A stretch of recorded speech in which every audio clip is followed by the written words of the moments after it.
2024년 6월 28일 금요일 아침을 여는 생명의 큐티 시간입니다. 오늘 말씀은 열왕기하 4장 38절에서 44절 말씀으로 굶주린 자들을 먹이신 은혜의 기적이라는 제목으로 함께 말씀을 나누겠습니다. 자, 오늘도 말씀 들어가기에 앞서서 왕들의 계보와 어제 말씀을 좀 살펴보고 들어가겠습니다. 자, 남유다와 북이스라엘, 르호보암 때 나눠졌죠. 북이스라엘의 여로보암이 왕이 됩니다. 자, 여로보암이 왕으로 있을 때 르호보암이 죽고 르호보암의 아들 아비암이 왕이 되죠. 그리고 아비암이 죽고 아사가 왕이 됩니다. 아사는 무려 41년 동안 왕을 해요. 그 아사가 왕으로 있는 동안 여로보암의 아들 나답이 이제 왕이 되고, 또 나답은 2년밖에 못하죠. 2년도 못해요. 왜? 바하사라고 하는 사람이 반란을 일으켰기 때문에 그래요. 그리고 바하사가 죽고 바하사의 아들 엘라가 왕이 됩니다. 또 엘라도 2년을 채우지 못하는 이유가 바로 시므리라고 하는 사람이 반란을 일으켰죠. 근데 이 시므리는 7일입니다. 왜? 오므리가 밀어냈거든요. 자, 오므리 왕조가 시작이 되었습니다. 오므리가 죽고 누가 왕이 됩니까? 우리가 잘 아는 아합이 왕이 되죠. 이 아합이 왕으로 있을 때에 남유다에서는 아사가 죽고 아사의 아들 여호사밧이 왕이 되죠. 그리고 북이스라엘에서 아합이 죽고 아합의 아들 아하시아가 왕이 됩니다.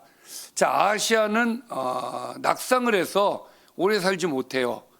그래서 아하시아가 죽고 다시 아합의 아들 여호람이 왕이 됩니다. 그리고 여호람이 왕으로 있을 때에 여호사밧의 아들 여호람, 여기 이름이 같아요.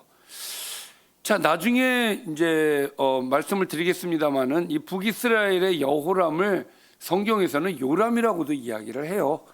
요람 나왔을 때 그때 얘기하기로 하고, 자, 어쨌든 지금 우리는 북이스라엘의 요람과 남유다의 여호사밧이 왕으로 있을 때의 이야기를 하고 있습니다. 자, 어제 말씀 좀 살펴볼까요? 열왕기하 4장은 엘리사의 기적 모음집이라고 할 수 있겠습니다. 그래서 기적들이 나타나죠. 어제는 수넴 여인의 아들이 사는 그런 기적이 나타났었죠. 자, 수넴 여인은 아들이 갑자기 죽어요. 그래서 갈멜산에 있는 엘리사에게 달려가서 그 앞에서 괴로워합니다. 그랬더니 엘리사는 게하시에게 자기 지팡이를 주어서 보내려고 했지만 수넴 여인은 엘리사가 직접 가기를 원했죠. 그래서 엘리사가 직접 갑니다. 갔더니 아이가 죽어 있는 거예요. 그래서 엘리사가 가서 하나님께 기도했더니 기도하면서 아이 위에 2번 엎드리니까 아이가 다시 살아났더라. 이 말씀입니다. 3번째 기적이었습니다. 오늘은 4번째 기적의 이야기입니다.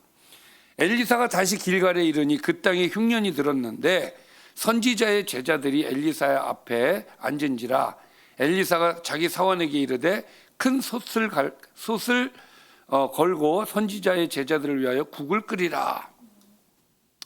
자, 이 시대는 선지자가 제자들을 가르치는 그런 시대였어요. 그래서 선지자가 있고 선지자의 제자들이 있었습니다. 또 이 시대는 그렇게 풍족한 삶을 사는 그런 시대가 아니었습니다. 그래서 산에서 나는 어떤 그 열매들을 갖다가 먹고 이런 좀 배고픈 그런 시대였어요. 자, 어쨌든 엘리사가 사환에게 국을 끓이라고 이야기를 하죠. 그랬더니 한 사람이 채소를 캐러 들로 나갑니다. 거기에서 들포도 덩굴을 만나죠. 그것에서 들호박을 따서 옷자락에 채워가지고 돌아옵니다. 자, 가져온 그 들호박을 국에 끓여요. 국 끓이는 솥에 넣되 그들은 그것이 무엇인지 정확히는 알지 못합니다. 근데 이제 이 다음이 문제가 돼요.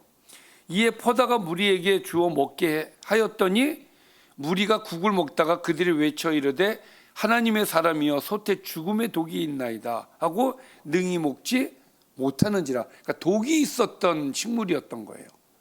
그러니까 큰일 난 거죠. 이것을 엘리사가 바로 즉시 해결을 합니다. 엘리사가 이르되 그러면 가루를 가져오라 하여 솥에 던지고 이르되 펴다가 무리에게 주어 먹게 하라 하며 이에 솥 가운데 독이 없어지니라. 이렇게 해서 독으로 인해서 위험에 처한 제자들을 구하는 엘리사의 모습을 우리가 오늘 보게 되는 것이죠. 자, 이처럼 하나님께서는 기적을 일으키십니다. 하나님께서는 불가능한 병도 낫게 하시고 독을 먹고 죽음에 처한 사람들도 하나님께서는 뜻이 거기에 있으시면 구하실 수 있다. 그러니 우리는 전능하신 하나님을 의지해야 될 줄 믿습니다. 자, 5번째 기적의 이야기입니다. 한 사람이 바알 살리사에서부터 와서 처음 만든 떡, 곧 보리떡 20개와 또 자루에 담은 채소를 하나님의 사람에게 드린지라. 자, 독이 든 것을 제대로 먹지도 못하고 또 허기해져 있는 제자들을 하나님께서는 그냥 내버려 두지 않으셨어요. 그래서 바알 살리사에서 사는 사람인 것 같아요. 거기에서 한 사람이 와서 보리떡 20개와 채소를 담아서 이제 와서 바친 거예요. 자, 보리떡 몇 개요? 20개. 그리고 채소. 근데 그가 이르되, 그걸 가져와서 그가 이르되 무리에게 주어 먹게 하십시오. 이렇게 얘기를 합니다. 그런데 그 양이 많습니까? 적습니까? 적잖아요. 지금 왜 적으냐? 43절에 보니까 그 사환이 이르되 내가 어찌 이것을 100명에게 주겠습니까? 이 얘기는 너무 적습니다. 나누어 주기에는 너무 적습니다. 그렇게 말을 했더니 엘리사는 또 이르되 무리에게 주어 먹게 하라 그래요. 조금에도 불구하고 나누어 먹게 하라 그래요. 왜 그랬을까요? 그 이유가 그 다음에 나와요. 여호와의 말씀이 그들이 먹고 남으리라 하셨느니라.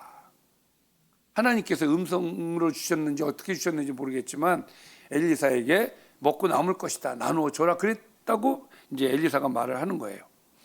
그래서 그가 그들 앞에 주었더니 여호와께서 말씀하신 대로 먹고 남았다는 거예요. 오병이어와 같은 그런 기적이 여기서 일어나게 된 것입니다.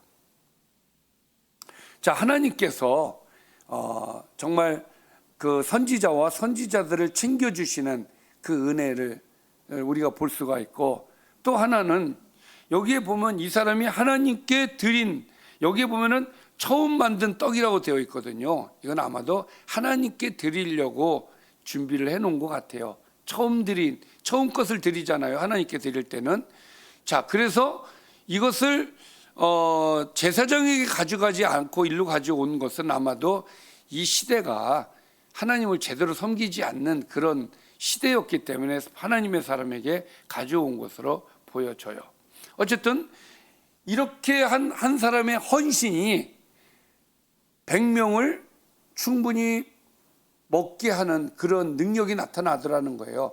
비록 보잘것없는 보리떡 20개였고 얼마 안 되는 채소였지만 그것이 기적이 되어서, 이 한 사람의 헌신이 기적이 되어서 허기에 찬 많은 사람들을 배부르게 하였다라는 것이죠. 우리가 하나님께 드리는 헌신은 이렇게 기적이 일어납니다. 여러분들이 드리는 헌신은 기적이 나타나는 거예요. 그것이 능력으로 역사가 나타날 줄 믿습니다. 그것이 무엇이 되었든 간에 여러분들의 헌신은 놀라운 역사가 나타날 줄 믿습니다. 특히 여러분들이 나가서 전도하는 헌신을 할 때 많은 죽은 영혼들이 살아나는 역사가 나타날 줄 믿습니다. 기도하겠습니다. 죄송합니다. 말씀을 정리합니다. 오늘은 2가지의 기적이었습니다. 하나는 독을 해결한 엘리사, 또 하나는 얼마 안 되는 음식을 충분하게 제자들을 제자들에게 먹게 한 그런 기적, 이렇게 두 가지 이야기를 우리가 함께 나누었습니다. 자, 오늘 말씀을 통해서 여러분들에게 드리고 싶은 말씀은 하나님께서는 우리를 돌보신다. 또 우리를 통해서, 우리의 헌신을 통해서 기적을 일으키신다. 이 두 가지를 꼭 명심하시면 좋겠습니다. 기도하겠습니다. 살아계신 아버지, 감사합니다. 우리의 이성적 사고에 갇혀 능히 기적을 일으키실 하나님을 불신하는 그러한 연약한 모습을 버리게 하여 주시고, 살면서 얻은 경험이 전부인 것처럼 고수하려는 우리의 생각과 우리의 의지를 내려놓고 하나님의 일하심을 바라고 하나님께 의지하여서 하나님의 놀라운 기적과 능력을 보게 하여 주옵소서. 예수님의 이름으로 기도드리옵나이다. 아멘.